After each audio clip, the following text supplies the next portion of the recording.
আসসালামু আলাইকুম, welcome back to my channel NNK lifestyles. আশা করি আপনারা সবাই ভালো আছেন। আজকে আরেকটি নতুন ব্লগ নিয়ে চলে আসলাম আপনাদের মাঝে। তো আজকের ব্লগেও কিন্তু দাওয়াত পর্ব রয়েছে। আজকে সিলেটি মেহমানদের উসিল্লায় চলে আসলাম মেজো ভাইয়ের বাসায় দাওয়াত খেতে। তো আজকে কিন্তু একেবারে দুপুরে খাওয়া থেকে শুরু করে বিকালের সন্ধ্যার নাস্তা, আবার রাতের খাবার খেয়ে তারপরে আমরা বাসায় চলে আসব। সারা দিনটাই ভাইয়ের বাসায় আর কি খাওয়া দাওয়া করব, তারপরে গল্প গুজব আড্ডা এগুলো চলবে। তো এটা হলো আমার মেজো ভাইয়ের বাসা। তো বাসায় তো চলে আসলাম। আর এই যে দুই বাবা সোনা, আবার দুই পিচ্চি বাবা, রাফি আর রাব্বি, ওরা তো দুষ্টামি করছে। আর আরেকটা রুমে তো মেহমানরা রয়েছেন, তো সেই রুমে আর যাচ্ছি না, যেহেতু সবাই ভিডিওর সামনে আসবেন না সেই জন্য। তো ডাইনিং রুম আর ভাইয়ের যে বেডরুম, ওটাতেই একটু ভিডিও করলাম, আপনাদের সাথে শেয়ার করলাম। আর ভাইয়ের বউ তো একা হাতে দুই বাচ্চা নিয়ে, যেহেতু আমাদেরকে দাওয়াত দিয়েছেন আর বলেছেন পুরো আর কি 2 বেলাই খাবেন, কোনো বাসায় গিয়ে কোনো রান্না নাই, দুপুরে রাতে সন্ধ্যা নাস্তা এখানেই খাবেন। তো এই জন্য আর কি সারাদিনই রান্নার কাজে ব্যস্ত। তো আমি যখন এসেছি তখন তো একটা আজান দিয়ে দিয়েছে দুপুরবেলা। তো রান্না অবশ্য কমপ্লিট সব। তো ভাবলাম যে তাহলে রান্নাঘরে গিয়ে আপনাদের সাথে শেয়ার করি আজকে ভাইয়ের বাসায় যেহেতু দাওয়াত খাবো, কী কী রান্না করেছে আমার ভাইয়ের বউ। তো রান্নাঘরে ঢুকে বড় ভাবি ছিল, বড় ভাবিকে বললাম যে আমাকে একটু দেখান কি কি রান্না করা হলো আমাদের জন্য। তো এদিকে ভাইয়ের বউ তো সালাদ কাটতেছিল, আর ভাবি আমাকে খুলে খুলে দেখাচ্ছিলেন কি কি রান্না করা হয়েছে। আর এদিকে আমি আস্তে আস্তে আবার একটু লেট হয়ে যাওয়ায় বেবিরা খাওয়া শুরু করে দিয়েছিল। এখানে পোলাও আর ভাত তো থাকবে, আমাদের এখানে পোলাও রান্না করলে ভাতও রান্না করতে হবে। এটা ছিল মুরগির রোস্ট, আর এটা হলো ডিমের কুরমা। একটা একটা করে রান্নাঘর থেকে আর কি, যেহেতু ওদের রান্নাঘরটা ছোট, রান্না করে করে এইভাবে আর কি নিচে রাখতে হয়। আর এখানে ছিল আলু দিয়ে গরুর গোস্তের তরকারি। তো আমাকে যখন এগুলো আর কি দেখাচ্ছিল, ভাইয়ের বউ তো পাশে বসে আর কি সালাদ কাটতেছিল।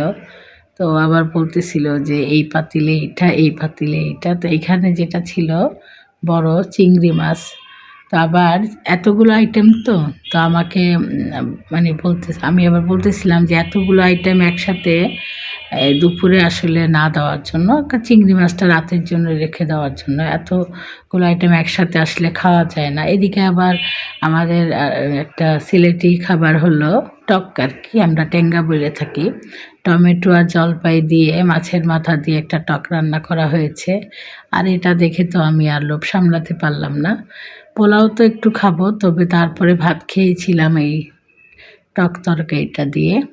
তো যাই হোক, রান্না বান্না কী কী হলো আপনাদের সাথে শেয়ার করলাম। সেই সাথে এই যে ভাইয়ের বউ বসে সুন্দর করে এখানে সালাদ কেটে নিচ্ছিল, সালাদ কাটছিল, আর আমি একটু ভিডিও করলাম। আর আমার তো আসলে ঠান্ডা একটু বেড়ে গিয়েছে, যেহেতু এখন অনেক ঠান্ডা পড়েছে, শীতও প্রচুর লাগছে, গলাটাও কেমন যেন ভেঙে গিয়েছে। আর ভয়েস দিতে অনেক কষ্ট হয়েছে। তারপরেও ভাবলাম যেহেতু কাজ নেই, ভিডিওগুলো করা আছে, তাহলে ভয়েসটা দিয়েই দিই। তো এই যে দেখেন, মাশাল্লাহ, খাবারগুলো যখন টেবিলে সাজানো হয়েছে দেখতে কতটা সুন্দর লাগছে। আর খেতেও কিন্তু আলহামদুলিল্লাহ প্রত্যেকটা তরকারি খুবই মজা লেগেছিল। বিশেষ করে যে টমেটো দিয়ে জলপাই দিয়ে যে টক তরকারি সেটা। আর এদিকে আবার এই যে টেবিলে জায়গা হবে না, সেই জন্য আবার সবাই আর কি যে যার মতো টেবিল থেকে খাবারগুলো প্লেটে নিয়ে বসে আর কি খেয়ে নিলাম। তো আমি আবার সবার সাথে আর টেবিলে বসলাম না, আমার খাবারটা প্লেটে পেরে দেওয়ার পরে তারপরে আবার আলাদা একটা ছোট টেবিল ছিল, ওখানে বসে মজা করে আর কি খাবার খেলাম। তো আলহামদুলিল্লাহ কি বলবো, প্রত্যেকটা খাবারই খুবই মজা হয়েছিল। আর এই যে হলো আমার খাবার। তো পোলাও তো নিলাম, যেহেতু জোর করছিল পোলাওর সাথে যা খাওয়া হয় ওগুলো নিয়ে নিলাম। তারপরে কিন্তু ভাত খেয়েছিলাম খুবই মজা করে, সেই জলপাই আর টমেটোর টক তরকারিটা দিয়ে, মাছের টক, আমরা তো সিলেটিরা বলি ট্যাঙ্গা, ট্যাঙ্গা দিয়ে কিন্তু মজা করে ভাত খেয়েছি। আর এই ভিডিওগুলো হলো সন্ধ্যার পরে আর কি নাস্তা তৈরি করা হচ্ছে। তো এইখানে দেখলাম ভাইয়ের বউ নুডলস রান্না করছে, সেই সাথে চটপটি তৈরি করবে। সেই জন্য চটপটির যে মটর আর কি, ডাবলি বলে যেটাকে, সেটা সেদ্ধ করা হচ্ছে। তো মানে কি বলবো, খাবারগুলো তো খেয়ে মনে হলো যে হজমই হয়নি, দুপুরের খাবার, তার মধ্যে আবার নাস্তা, এত নাস্তা। তা আমি ভাবলাম চটপটি আর নুডলস মনে হয়, দেখলাম যে না, ভাইয়ের বউ একটা সুন্দর পুডিং তৈরি করে ফ্রিজে রেখে দিয়েছিল।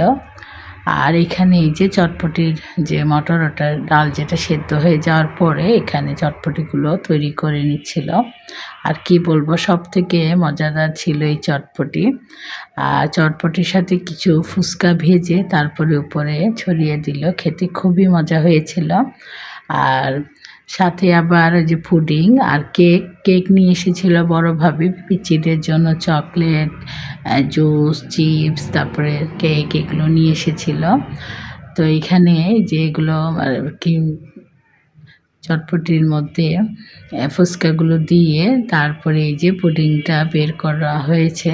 তো পুডিংটা যখন বের করে প্লেটে নেওয়া হবে, মাশাআল্লাহ দেখতে খুবই সুন্দর হয়েছিল, খেতেও আলহামদুলিল্লাহ অনেক মজা লেগেছিল। তো এত আইটেম থাকলে আসলে খাওয়া যায় না, তার মধ্যে আবার রাতের খাবারও খেয়ে আসতে হবে।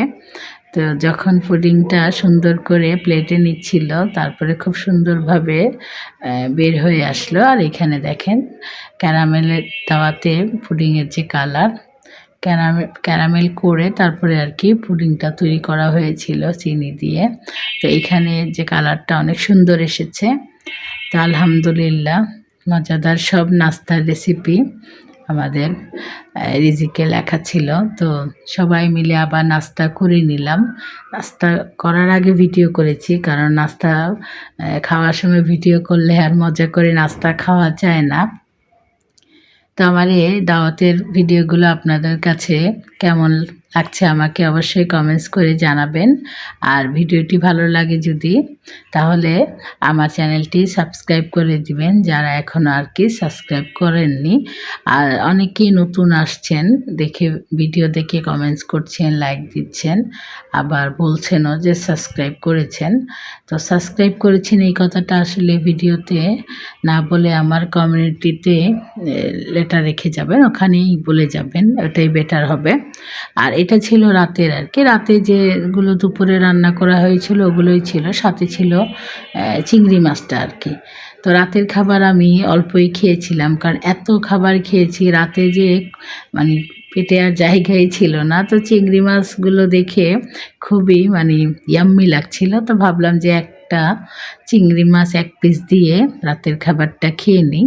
তো প্লেটে অল্প ভাত, চিংড়ি মাছ আর একটু আলু গোশের তরকারি নিয়ে আমি রাতের খাবারটা খেয়ে নিয়েছি। এই হলো আমার প্লেট রাতের খাবারের।